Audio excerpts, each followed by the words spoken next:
Hey guys, this comment on Mitch's Facebook page prompted me to want to make a video today on how to reply to this comment that will come up every once in a while. There's these websites, whether it's Reddit or Quora or Bob is the Oil Guy, where there's a lot of commentary that gets thrown around because people get set in their ways, and what's today's best practice may not be yesterday's best practice. And so that's how these kind of rumors, like the ones that, you can't go from synthetic blend to synthetic and then go back. Once you go to full synthetic, you have to stay synthetic forever. Those kind of rumors and myths kind of happen on these types of forums. But this comment right here you'll get every once in a while, that you should never top off your brake fluid. That's incorrect, but the guy's commentary is actually in the right place, because it's correct in the sense that if you are topping off brake fluid, it's symbolic of a much larger problem.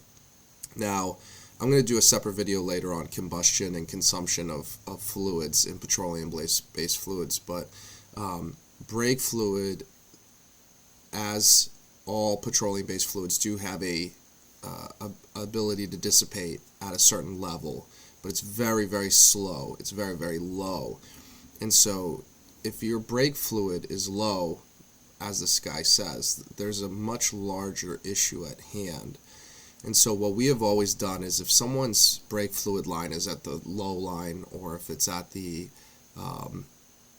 if it's below the low line, we'll top it off, but we'll tell them, hey, you need to immediately get to a brake place. You need to immediately have this looked at. You need to immediately get this taken care of, because if it's indicative of that much larger problem, which could be, of various things. It could be a problem with the master cylinder. It could be a problem with the brake pads. It could be a problem with the line.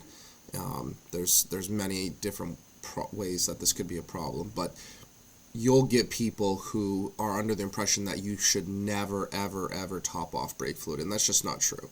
You absolutely can top off brake fluid, but again, his heart is in the right place. You shouldn't be topping it off as a regular part of maintenance. That absolutely is correct. Brake fluid burns off at the smallest rate of any of the fluids. Power steering fluid burns off at a very minuscule rate as well, but and so it's a whole nother conversation to be had, but it's not the same as brake fluid, in that if you need to top off brake fluid to a extensive amount, there's another issue at hand. So that was really it. I thought I would do a commentary on this. I might try to add this to the reply scripts that is on oilu.org for best practices and best replies. So we'll have that sheet that says, when you get these kind of comments on Facebook, here are best practices for responding to them. And I think that could be helpful. Thanks, guys.